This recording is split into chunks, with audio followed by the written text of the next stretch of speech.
53-year-old man marrying a 9-year-old girl is definitely wrong. Today, in Cairo, New York, London, it's wrong because it's a violation of the law. Eudora Comnene, the wife of King Baldwin III of Jerusalem, was born in 1145. She became the wife of King Baldwin III at the age of 13.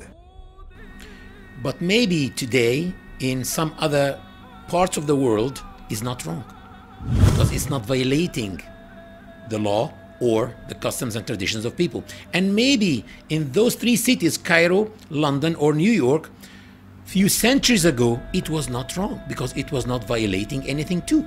So to say that something is wrong or not, you have to say it's wrong because of what? Because it's violating what? Now let's go through European palaces to see more of these cases. In the 12th century, on September 14th in 1169, a Byzantine emperor named Alexis Comnenus II married a beautiful girl named Agnes when her age was only 9 years old. It was an official and natural marriage back at that time. Also, when do people get married? Usually people get married after they finish their studies because it's very difficult to study and be married at the same time. So in the cities you find girls getting married in the age of 22, 23 after they finish college. In the villages where usually people don't go to college, you find girls getting married in the age of 18, 19 after they finish school. What do you think was the case when there were no schools or colleges? What were girls doing? They were just getting married as soon as they reached puberty. Mary, peace be upon her, gave birth to Al-Masih ibn Maryam, or Jesus, when she was only 13 years old.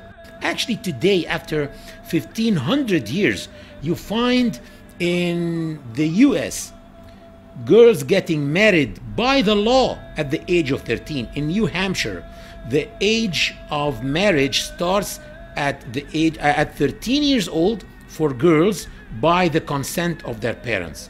In Texas, 14 years old. In Missouri and Mississippi, 15 years old by the consent of their parents. Also in Spain, until 1995, it was 12 years old. And now it's 13 years old. In Canada, 100 years ago, it was about 11 years old. So it's unfair to judge people according to today's laws and customs. You have to judge people whether they were doing something wrong or not according to their own laws and their own customs. To prove that that was the norm at that time, you will find many evidence actually. First of all, Prophet Muhammad was not the first man in the life of Lady Aisha. Lady Aisha, in the age of 6, was actually engaged to another man called Jubayr ibn Mut'am ibn Adi. And you will find also that one of his wives were Lady Safiya bint Huyay ibn Akhtab, the daughter of one of the biggest names of the Jewish tribes in Arabia, Huyay ibn Akhtab. And he married her, according to some records, in the age of 14. And he was her third husband. What was her age when she got married to her first husband? Maybe 10, maybe 9, maybe 11. So even the Jews at that time were marrying their girls in that early age. Also, you will find that Prophet Muhammad married Lady Aisha in the age of 6, but he did not consummate the marriage except in the age of 9. So what was he waiting for 3 years? If he was a pedophile, God forbid, or a child molester, he could have consummated the marriage in the age of 6. But what was he waiting for 3 years? Puberty. And some people here may say, and who said that when a girl reaches puberty that she can get married? Simply the Encyclopedia Britannica. I opened the Encyclopedia Britannica, the 15th edition, volume number 26, page number 850, and I found the following definition for puberty. It says, in human physiology, Puberty is the stage or period of life when a child transforms into an adult normally capable of procreation. In 1184, Margaret, the Empress of Hungary, got married to Isaac II, the Byzantine emperor, when she was only 9 years old. This is why it's illogical to criticize the marriage of the Prophet Muhammad, peace be upon him, to Aisha, the daughter of the Prophet's closest companion, Abu Bakr.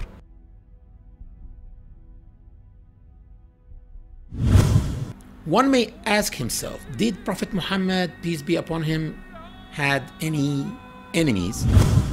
You will find that the hypocrites in the Muslim community were enemies. The pagans were his enemies, and the Jews of Arabia were his enemies. And you will find that they tried by all means to tarnish his image, and they called him all the possible bad names that they can. But they did not say that he was a child molester. Why? Did they forget?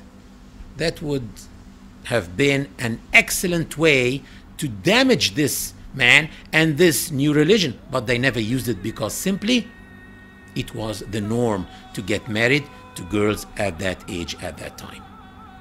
And for those who say that she was a molested child, molested by Prophet Muhammad, peace be upon him, I ask them, do molested children love their molesters? And if you want to read the perfect love story, Shakespeare. We all know this famous British outstanding playwright and his famous play Romeo and Juliet, who reached the age of Juliet, the heroine of this play, was not more than 13 years old. I recommend that you don't read Romeo and Juliet, because actually Romeo committed suicide at the end of the story. Read Muhammad and Aisha. In the very words of Aisha herself, explaining how beautiful this relationship was between her and Prophet Muhammad, peace be upon him. Lady Aisha explains that he used to race with her, and she says that when he used to drink from her glass, he used to make sure that she sees him putting his lips in the same place where she was putting her lips and to drink from the glass. Lady Aisha says that when she used to say, "Oh my God, I have a headache," he used to say, "It's me who can sense your headache in my head." Lady Aisha was so proud that he died in her arms. على رهبته المتبسم اقرأ نبي الله اقرأ وابتهل وبذكر ربك يا نبي ترنم اقرأ